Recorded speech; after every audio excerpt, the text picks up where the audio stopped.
So I want to go to Keri Rodrigues now. She's president of the National Parents Union and Seattle area Highline Public Schools Superintendent Susan Enfield. I appreciate both of you. Keri, I know you have 5 boys of your own in public and private schools. You also represent parents across this country. President Biden has made it clear, as someone who obviously has always been very pro-union, that in this case he disagrees with the union and says that they are wrong. He believes schools should remain open. But is he doing enough? He's not doing enough. And frankly, the lack of understanding that we now have children and families in the crossfire of this gigantic mess that is kind of laid in our laps because we have had a failure to plan for this moment, knowing that we were going to have a winter break, knowing that we were going to have a COVID spike. I mean, all of this is really being left on the shoulders of American families who are also trying to hold up the American economy at the same time. Mm-hmm. So the words are nice. It's not enough. We need action in this moment. So, I'm a parent as well, and, I've been amazed at the fortitude of teachers, right? And they're coming in against all odds in so many cases. I say that to say that the teachers union may not reflect what a lot of teachers think. We'll see how the vote goes in Chicago tonight, Superintendent. But let me talk about what you're seeing in your district. 190 teacher absences today, 177 yesterday. What is the reason for those that you understand? Oh, there's not a lot of transparency around what those are. But, okay, well, Superintendent, do you have that transparency? What do you know? Yes, so we do have a breakdown of reasons. The vast majority are illness, some are for childcare. But we have been able to fill those absences, both with substitutes and, frankly, with an all-hands-on-deck strategy with using central office folks and others to make sure that every one of those classrooms was staffed. It's incredible. Look, and parents appreciate it. I mean, Keri, what reaction are you getting from parents? When we hear schools were closed or moving to distance learning, we get that headline of Philadelphia, or you see what's happening in Chicago. What is the reaction of parents? Are any of them supportive of it?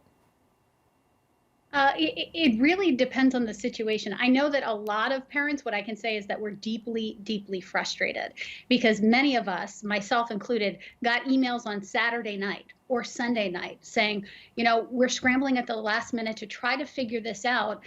Your kid is not going to be able to go to school tomorrow. It's going to be a 2-hour delay, or we're going to delay you until Tuesday, or we're going to have the next 2 weeks off. And we're talking about the vast majority of the kids impacted here are children of color. We're poor, we're Black, we're brown. These are the kids that are being impacted in Chicago, in Newark, in Atlanta, in Philadelphia, who are being kept out of school in this moment. So these are parents who have been chronically underserved. Their children are going to underperforming schools.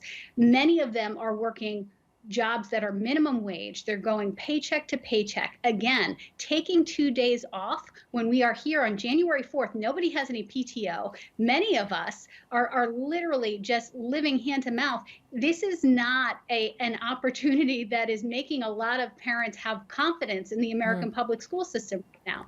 But again, in addition, we also have to understand that President Biden's child tax credit also ended in December. There is no safety net for American families right now, and we're not seeing enough leadership, not just words, but actions from President Biden, from Democratic leadership.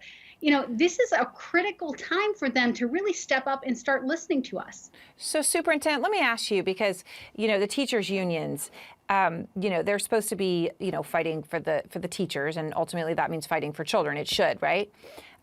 I made the point at the beginning how many teachers are just doing everything they can to make this work, right? And like you're doing it, right? People from the central office. So I'm not saying all teachers are, because again, we'll see what happens in Chicago. But what I'm saying is what we're seeing from a lot of teachers is actually not what the unions are saying. The unions seem to be fighting in many cases, to have schools closed for a variety of reasons. But the teachers don't seem to want that. So why are the unions not in touch with the teachers? Well, Erin, I think that you probably can't paint all unions with a broad brush in that way, because these are large groups of people, and you are going to have a difference of opinion. I can tell you here that from the very beginning of this pandemic, student and staff safety was paramount. It was our top priority. And we partnered with our union leadership from day one to make sure that we had agreements on what safety would look like in our school buildings. And we continue to do that. I feel very fortunate that we have union leadership here in Highline who has consistently come with a problem-solving approach to make sure that our shared interest of keeping our students in school as safely as possible can be our reality. And right now it is. And going remote will be a last resort for us because we know, and the vast majority of our staff would agree, we all want our students to be in school. We want to be in school with our students. And we need to keep safety at the forefront. But we are going to keep our students in school as best we can, but also prepare for whatever scenarios may be coming down the pike in the days and weeks ahead. All right. I appreciate both of you. Thank you very much.